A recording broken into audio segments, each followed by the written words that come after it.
In our previous dossiers, we established that corvids possess the biological architecture to identify and track their external enemies. If a human or a rival bird threatens them, they map the face, upload it to the network, and the threat is neutralized. Research by Professor John Marsluff at the University of Washington confirmed this back in 2003, and his team's continued work showed that crows can hold a human face in memory for up to 5 years. Dealing with an external enemy is simple. You memorize their face. But what happens when the enemy is sitting right next to you? What happens when the spy trying to steal your food or your tools isn't a human and isn't a rival from across the valley? What happens when the thief is your brother, your mate, or a member of your own flock? When every member of your network looks exactly the same, how do you know who you can trust? You don't. You trust absolutely no one. By the end of this video, you'll know exactly how corvids run internal counterintelligence operations against their own families, the biological traps they set to expose traitors, and the brutal social punishment waiting for anyone who gets caught. Today, we are breaking down the internal paranoia of the flock. We are going to explore how innovator crows intentionally feed false information to their own families, the psychological traps they set to expose traitors, and the terrifying biological reality of what happens when a flockmate gets caught in the act. In human intelligence agencies like the CIA or MI6, if a director suspects there is a mole leaking information, they do not just guess who it is. They execute what is known as a canary trap, sometimes called a barium meal. The director feeds a different, slightly altered piece of false information to each suspect. Then, they wait to see which specific lie gets leaked to the enemy. The lie traces directly back to the traitor. Crows execute the exact same counterintelligence protocol, but their intelligence isn't classified data. It is calories and technology. Here is how it works at the biological level. When a crow discovers a high-value food source, that discovery is essentially intellectual property. Other crows in the flock want it. And because corvids are extraordinarily observant, a crow that finds food must immediately calculate whether it is being watched. Research into corvid caching behavior shows that when a crow suspects it is being observed by a flockmate, it does not simply bury the food and walk away. Instead, it runs a deliberate deception sequence. The crow will pick up a low-value object, sometimes a pebble, sometimes a worthless scrap of food, and perform a highly theatrical burial display. It makes the digging obvious. It makes the covering obvious. Every movement is designed to be seen. Meanwhile, the actual high-value food stays hidden inside the crow's throat pouch, a specialized storage structure that allows it to transport food without displaying it externally. What makes this behavior scientifically staggering is what it requires mentally. To plant false spatial information in a specific flockmate's mind, the crow must first understand that the flockmate has a mind at all. It must understand that the other bird is building an internal map based on what it observes. It must then deliberately corrupt that map with false data. Researchers call this ability theory of mind. It is the capacity to understand that other individuals have their own thoughts, beliefs, and knowledge states that are separate from your own. For a long time, scientists believed theory of mind was exclusively a human trait. Corvid deceptive caching behavior is one of the clearest pieces of evidence that this assumption was wrong. The crow is not acting on instinct here. It is performing a calculated psychological operation. It is feeding fake intelligence to a specific target and waiting to see what that target does with it. That is not animal behavior in the way most people imagine it. That is strategic cognition. Professor Marsluff's research, expanded through findings published in Animal Cognition in 2016, showed that crows do not just react to threats. They anticipate them, plan around them, and deceive other crows as part of that planning process. The false intelligence has been planted. The trap is set. Now, the interrogation begins. Once the fake cache is buried, the inventor does not fly away. Leaving the area would destroy the entire operation. If they leave, they cannot confirm who takes the bait. Instead, they initiate a stakeout. To execute the interrogation, the inventor must use a terrifying physiological advantage: extreme monocular peripheral vision. A crow's eyes are positioned on the sides of its head, giving it a field of view that stretches dramatically wider than human vision. This means a crow can monitor a target to its side, or even slightly behind it without ever turning its head in that direction. The behavioral mechanics of this stakeout are precise and deliberate. After burying the fake cache, the inventor begins what researchers describe as a disinterest display. It walks slowly away from the burial site, casually pecking at the ground as if foraging for insects. It preens its feathers. It appears completely relaxed and unaware, but the eyes are locked onto the suspect. Using its peripheral vision, the crow is mathematically tracking the gaze and body orientation of the flockmate it suspects. It monitors whether the suspect looks toward the burial site. It watches whether the suspect shifts its weight, turns its body, or begins moving in the direction of the fake cache. This is a waiting game built entirely on psychological pressure. The inventor knows where the fake cache is. The suspect thinks it knows where the real food is. The inventor is daring the suspect to act on that false belief. The tension in this moment is real in a biological sense. The inventor is burning energy maintaining the deception display. Every second of the stakeout carries a metabolic cost. The crow must stay close enough to observe the suspect, but not so close that the suspect realizes it is being watched. Studies into Corvid social behavior have shown that crows are acutely aware of when they themselves are being watched.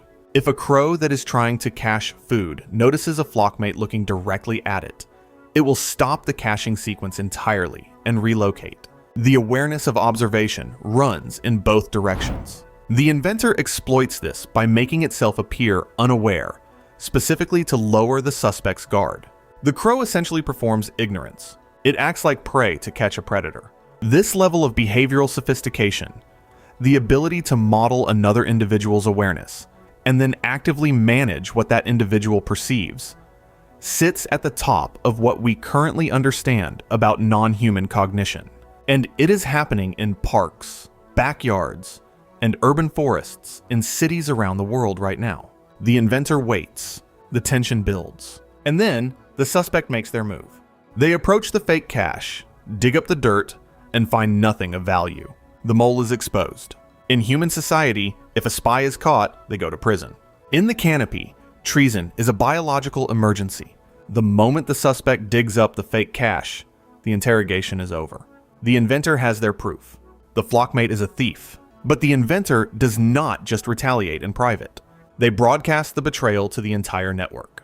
The response is immediate and physical. The inventor initiates what behavioral researchers call mobbing, a coordinated, aggressive display that signals to every nearby flock member that a social violation has occurred. Mobbing in Corvids is not random fighting. It is a public accusation. Other members of the flock frequently join in. The physical confrontation escalates, with multiple birds pressing the thief, blocking its movement, and driving it away from the core social group. The thief is not just attacked by one individual. It faces collective punishment from the community it betrayed. The consequences reach beyond the immediate physical confrontation. Corvid social structures are built on hierarchy, and trust functions as the currency that determines rank. A crow caught stealing from a flockmate does not just lose the confrontation, it loses its position. Research into Corvid group dynamics shows that a bird exposed as a thief faces progressive social excommunication. It gets denied access to communal roost sites, which are locations where crows gather in large numbers at night for shared safety and warmth. Being locked out of a communal roost is not a minor inconvenience. In cold weather, it is a survival threat. In more severe cases, the thief is pushed completely out of the territory. The flock's collective memory of the betrayal is long. Crow communities demonstrate social learning, which Professor Marsluff's team documented extensively in 2021, showing that crows educate their peers about specific threats and problem individuals. A crow expelled for theft does not get to return after a season and start fresh. The memory of what it did persists in the group. This is a biological justice system where the social record follows you. Trust, once broken, reshapes every future interaction. The crow cannot simply move to a different part of the flock and rebuild. The information about its behavior has already been shared. The canopy does not have appeals courts. There is no negotiation after the verdict comes in. The mole was caught. The technology is safe. The calories are secured. But at what cost? This is the tragic reality of Corvid intelligence. They are so cognitively advanced, so capable of deceit and strategic manipulation, that they are forced to live in a state of near constant mental exhaustion. Every time they find food, they must calculate who is watching. Every time they cache a resource, they must decide whether to use real food or a decoy. Every time they see a flockmate, they must run a rapid internal calculation of that bird's recent behavior, its reliability, and the probability that it has been monitoring their movements. Researchers studying Corvid cognition refer to this as cognitive load, and in high-intelligence species, it carries a measurable physical cost. Maintaining fake caching sequences, running surveillance on suspected thieves, and enforcing social hierarchies all require sustained mental processing. That processing burns calories. Studies on high-stress cognitive demands in birds have shown that chronic vigilance elevates cortisol, the same stress hormone that causes long-term damage in humans under sustained pressure. A crow living inside a complex competitive flock is not relaxing between meals. It is running a continuous security operation. It is maintaining a social database of who can be trusted, who has been caught cheating, who is watching it right now, and whether the cache it built 3 hours ago has been compromised. This is the side of Corvid intelligence that rarely gets discussed.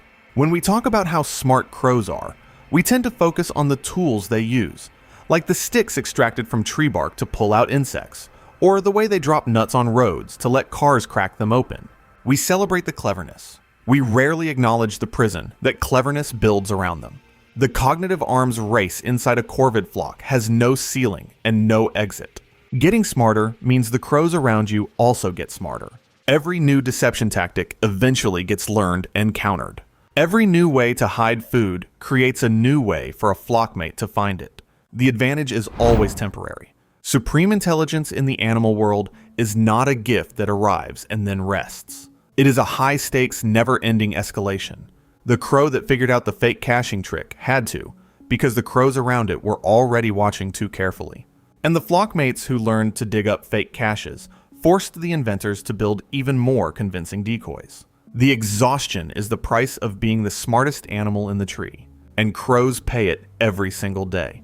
The psychological traps and internal interrogations prove that Corvids will do anything to protect their intellectual property from their own families. But the internal politics of a single flock are insignificant compared to what is happening on a larger scale. What happens when an entirely different flock breaches the perimeter? What happens when a rival group does not just steal a tool, but successfully reverse engineers the entire method? When a piece of stolen technology goes open source across competing Corvid populations, it does not just hurt one inventor. It triggers a massive, localized arms race that reshapes the entire canopy economy and crashes whatever competitive advantage the original flock had built. To see how rival groups are actively stealing open source techniques and destabilizing entire territories, click the video on your screen right now. The biological patent war has just begun. I'll see you in there.